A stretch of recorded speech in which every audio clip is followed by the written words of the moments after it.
अवधूत चिंतन श्री गुरुदेव दत्त श्री स्वामी समर्थ। तुम्हा सर्वांचं आपल्या स्वामी शक्ती या चॅनल मध्ये मनापासून स्वागत आहे। स्वामी तुम्हा सर्वांच्या सर्व चांगल्या इच्छा पूर्ण करोत एवढीच स्वामींच्या चरणी प्रार्थना करते आणि आपल्या आजच्या या नवीन आणि सुंदर व्हिडिओला पुन्हा एकदा नव्याने सुरुवात करते। फक्त बघाच गुरुवार म्हणजे सगळ्यात स्वामी भक्तांच्या आवडीचा दिवस, कारण हा आहे आपल्या गुरूंचा दिवस। बघा, आजच्या व्हिडिओमध्ये मी तुम्हाला गुरुवारी करावायचा एक अत्यंत प्रभावी उपाय सांगणार आहे। फक्त एक गुरुवार हा उपाय करा, पुढचा गुरुवार येण्याच्या आत तुमचं कितीही कठीण असणारं काम झालंच म्हणून समजा। गुरुवारी केलेल्या उपायांनी आपलं जे गुरुबळ आहे ना, हे गुरुबळ मजबूत होतं। तसंच आपल्या गुरूंची कृपा प्राप्त करून घेण्यासाठी, इच्छित मनोकामना पूर्ण होण्यासाठी, कामातील अडथळ्यांना दूर करण्यासाठी आणि आपल्या घराची, आपल्या मुलांची, आपल्या पतीची भरभरून प्रगती होण्यासाठी गुरुवारच्या दिवशी केलेला प्रत्येक उपाय हा लाखात एक असतो। यातीलच एक अत्यंत महत्त्वाचा किंवा विशेष उपाय मी तुम्हाला आजच्या या व्हिडिओमध्ये सांगणार आहे। बघा, गुरुवारच्या दिवशी तुम्हाला हा एक मंत्र म्हणायचा आहे किंवा गुरुवारच्या दिवशी हा एक मंत्र तुम्हाला 7 वेळा म्हणायचा आहे। हा एक मंत्र तुमच्या आयुष्यामध्ये सुख आणेल। हा एक मंत्र तुमच्या जीवनामध्ये गुरूंची कृपा प्राप्त करेल। तुमचं जर गुरुबळ मजबूत असेल तर या उपायाने तुमचं गुरुबळ स्ट्रॉंग होईल।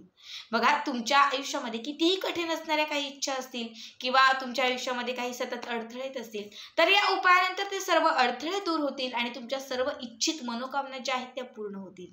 आता कुठला मंत्र आहे, काय उपाय आहे, हे सगळं काही मी पुढे व्यवस्थित तुम्हाला सांगणार आहे। फक्त त्यासाठी आपल्याचा व्हिडिओ स्किप न करता शेवटपर्यंत बघा आणि जे आपल्या चॅनलवरती नवीन असतील त्यांनी लगेचच आपल्या चॅनलला सबस्क्राईब करा, कारण तुम्ही आपला चॅनल सबस्क्राईब केल्यामुळे मी पुढचे जे काही व्हिडिओ बनवेन ते सर्वात आधी तुम्हा सर्वांपर्यंत पोहोचतील। बघा, आपल्याला गुरुवारी दिवसभरात म्हणजे तुम्ही सकाळपासून रात्री झोपेपर्यंत कधीही हा उपाय केला तरीही चालेल। फक्त पूर्ण पॉझिटिव्हिटीने, पूर्ण निष्ठेने आणि विश्वासाने तुम्हाला हा उपाय किंवा ही सेवा करायची आहे। यासाठी तुम्हाला तुमच्या देवघराच्या समोर बसून, जिथे स्वामींचा फोटो किंवा मूर्ती असेल तिथे, तुमच्या घरात जिथेही महाराजांचा फोटो किंवा मूर्ती असेल तिथे तुम्हाला एक आसन टाकून आणि एक दिवा लावून बसायचा आहे। आता समजा सकाळीच दिवा लावलेला आहे, ताई तोच दिवा ठेवू की दुसरा दिवा लावू? जर देवघरामध्ये सकाळपासून लावलेला दिवा हा पेटत असेल, प्रज्वलित असेल तर तोच दिवा ठेवा, वेगळा दिवा लावण्याची काहीही गरज नाही। ठीक आहे, फक्त देवघराच्या समोर, महाराजांच्या समोर एक तुम्हाला दिवा पेटवून ठेवायचा आहे, बसण्यासाठी एक आसन घ्यायचं आहे आणि बाजूला 2 उदबत्त्या म्हणजे अगरबत्त्या प्रज्वलित करायच्या आहेत। याच्यानंतर एक तुम्हाला नारळ, म्हणजे याला आपण श्रीफळ असं म्हणतो, एक तुम्हाला नारळ लागणार आहे, व्यवस्थित अख्खं असणारं, ज्याच्यामध्ये पाणी आणि शेंडी असेल असं एक नारळ घ्यायचं आहे। बाजारातून नवीन विकत आणला तर उत्तम, वापरलेला नारळ घेतला तर तो लाभ देणार नाही, त्याच्यामुळे व्यवस्थित चांगला कोरा असणारच नारळ तुम्हाला आणायचा आहे। नारळ आणून तो अगोदर स्वच्छ धुवून घ्यायचा आहे, थोडा सुकवायचा आहे। या नारळाच्या वरती तुम्हाला हळदी कुंकवाचं एक स्वस्तिक काढायचं आहे आणि त्याच्या बाजूला तुमची जी पण इच्छा असेल ती इच्छा लिहायची आहे। आता समजा माझी इच्छा आहे की महाराज मला नोकरी लागण्यासाठी मी हा उपाय करत आहे, तर त्याच्यावरती नोकरी लिहा। तुमची विवाह जुळण्यासाठी इच्छा असेल तर विवाह लिहा, कर्जमुक्तीसाठी असेल तर कर्जमुक्ती लिहा, प्रमोशनसाठी असेल तर प्रमोशन लिहा, संतान सुख असेल तर संतान सुखासाठी, म्हणजे जी पण इच्छा असेल ती इच्छा तुम्हाला त्या नारळावरती लिहायची आहे। त्याच्यानंतर या नारळाला तुम्हाला कलाव्याने किंवा मोळी धाग्याने किंवा रेशमी लाल रंगाचा जो धागा असतो तर तो धागा 7 वेळा तुम्हाला गुंडाळायचा आहे, मोजून 7 वेळा।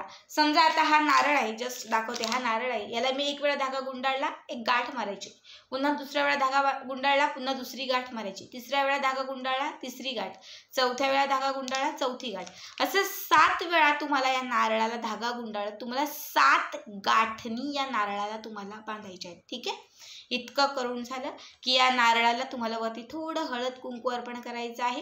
त्याच्यानंतर 2ही हातामध्ये हा नारळ तुम्हाला घ्यायचा आहे, आपल्या 2ही हातात हा नारळ घ्यायचा आहे। इच्छित मनोकामना पूर्ण होण्यासाठी महाराजांना प्रार्थना करायची आहे। जी पण इच्छा असेल ती इच्छा व्यक्त करत हा जो नारळ आहे तो तुम्हाला तुमच्या देवघरामध्ये, जिथे महाराजांची मूर्ती असेल तर महाराजांच्या मूर्तीच्या किंवा फोटोच्या जवळ, म्हणजे महाराजांच्या एकंदरीत चरणांच्या जवळ हा नारळ, हा श्रीफळ तुम्हाला अर्पण करायचा आहे। इतकं करून झालं इच्छा सगळं व्यक्त करून झालं की त्याच्यानंतर एका छोट्या वाटीमध्ये 7 वेलदोडे घ्यायचे. हिरव्या रंगाचा जो वेलदोडा असतो, हे 7 वेलदोडे घ्यायचे एका वाटीमध्ये. उजव्या हाताला सगळ्यात अगोदर हिना अत्तर लावायचं, जे आपल्या महाराजांना, आपल्या गुरूंना अत्यंत प्रिय आहे. हे हिना अत्तर उजव्या हाताला थोडंसं असं लावून थोडं चोळायचं आणि त्याच्यावरती तुम्हाला एक वेलदोडा ठेवायचा आहे. हाताची मुठी बंद करायची, 3 बोटं अशी लावायची आणि जसं महाराजांना मुजरा करतो तसं महाराजांना मुजरा करायचा. श्री अनंत कोटी ब्रह्मांड नायक राजाधिराज योगीराज श्री अक्कलकोट निवासी श्री स्वामी समर्थ महाराज की जय, हा मंत्र म्हणून तुम्हाला महाराजांना मुजरा करायचा आहे. आणि हे हिनात्तर लावलेला जो वेलदोडा आहे तो महाराजांच्या चरणांच्या जवळ अर्पण करायचा आहे. पुन्हा थोडासा तर स्प्रेड करायचा, दुसरा वेलदोडा घ्यायचा, इच्छित मनोकामना व्यक्त करत महाराजांना मुजरा करायचा आणि तो वेलदोडा महाराजांच्या चरणांच्या जवळ अर्पण करायचं. असं 7 वेळा करायचं. 7 वेलदोडे आहेत, एक वेलदोडा अभिमंत्रित करत 7 वेळा महाराजांना मुजरा करत एक वेलदोडा महाराजांच्या चरणांच्या जवळ अर्पण करायचं. ठीक आहे. त्यानंतर दोनही हात जोडायचे. पुन्हा एकदा जी इच्छा असेल ती इच्छा पूर्ण होण्यासाठी महाराजांना प्रार्थना करायची आणि मग त्याच्यानंतर तुमची जी कामं असतील, जे तुम्हाला करायचं असेल ते करू शकतात. तो नारळ आणि ते वेलदोडे हे त्या दिवशी तिथेच तसंच ठेवून द्यायचं. म्हणजे आज मी हा उपाय केला तर नारळ आणि ते वेलदोडे तसेच ठेवायचे. दुसऱ्या दिवशी म्हणजे शुक्रवारच्या दिवशी जेव्हा तुम्ही स्वच्छ स्नान वगैरे कराल, सकाळी उठाल, अंघोळ वगैरे तुमचं सगळं काही होईल, जेव्हा तुम्ही देवपूजा करायला जाल किंवा जेव्हा तुम्ही दिवा वगैरे लावायला जाल, देवपूजा वगैरे करून झाली, तुमची उपासना नित्यसेवा सगळं काही झालं की त्याच्यानंतर तो जो नारळ तिथे ठेवलेला आहे त्या नारळाची एक गाठ सोडायची. त्या नारळाची एक गाठ सोडायची. गाठ सोडून झाली, इच्छित मनोकामना व्यक्त करून झाली, महाराजांना पुन्हा 7 वेळा मुजरा करायचा.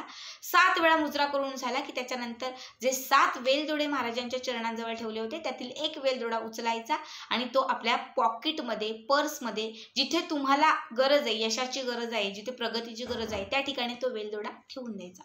पुन्हा दुसऱ्या दिवशी म्हणजे शनिवारच्या दिवशी तुम्ही जेव्हा सकाळी उठाल, स्नान वगैरे झाल, दिवाबत्ती वगैरे तुमची सुरू होईल, नित्यसेवा वगैरे तुमची जी काही असेल ती होईल की त्याच्यानंतर पुन्हा त्या नारळाला बांधलेली एक गाठ सोडायची. आपण 7 गाठी मारलेल्या आहेत ना, दररोज एक गाठ, 7 दिवस दररोज त्या नारळाची एक गाठ सोडायची. आता दुसऱ्या दिवशी दुसरी गाठ सुटेल, दुसरी गाठ सुटायची, परत महाराजांना मुजरा करायचा 7 वेळा, तिथला एक वेलदोडा उचलायचा आणि तो तिजोरीत ठेवायचा. ठीक आहे. तिसऱ्या दिवशी पुन्हा सेम याच पद्धतीने स्नान आंघोळ झालं की त्याच्यानंतर पुन्हा नारळाची तिसरी गाठ सोडायची, इच्छित मनोकामना व्यक्त करायची, 7 वेळा मुजरा करायचा, तिसरा वेलदोडा उचलायचा आणि हा तिसरा वेलदोडा तुमच्या जर मुलं अभ्यासासाठी बाहेर असतील किंवा मुलांचं अभ्यासात लक्ष नसेल तर तो वेलदोडा मुलांच्या बॅगेमध्ये किंवा मुलांच्या पर्समध्ये ठेवायचा. पुन्हा चौथ्या दिवशी सेम त्याच पद्धतीने स्वच्छ स्नान वगैरे झालं, नित्यसेवा आटपली, महाराजांना मुजरा करायचा, नारळाची गाठ सोडायची, चौथी गाठ सोडायची, चौथा वेलदोडा उचलायचा, तो पतीच्या पर्समध्ये, पतीच्या पॉकेटमध्ये ठेवून द्यायचा.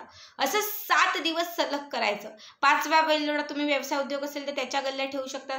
6वा वेलदोडा जो आहे तो तुमच्या घराच्या उत्तर दिशेला ठेवू शकतात आणि 7वा वेलदोडा जो आहे तो घरातला अजून एखादा कुठला करता कमावता व्यक्ती असेल तर त्याच्यासोबत तुम्ही ठेवू शकतात. असे 7ही वेलदोडे आपण आपल्या घरातल्या व्यक्तींसोबत, आपल्यासोबत दुकानामध्ये, असं जिथे तुम्हाला यशाची, प्रगतीची गरज आहे त्या ठिकाणी तुम्हाला ठेवायचं आहे. 7व्या दिवशी जेव्हा सगळे धागे सुटतील, 7व्या दिवशी जेव्हा सगळ्या गाठी सुटतील, 7व्या दिवशी जेव्हा सगळे वेलदोडे आपण तिथून उचलणार आहोत, फक्त राहणार आहे एक श्रीफळ म्हणजे नारळ. तर 7व्या दिवशी काय करायचं, हा जो नारळ आहे तो तिथे देवघराच्या समोर, महाराजांच्या मूर्तीच्या समोर तिथे तो फोडायचा.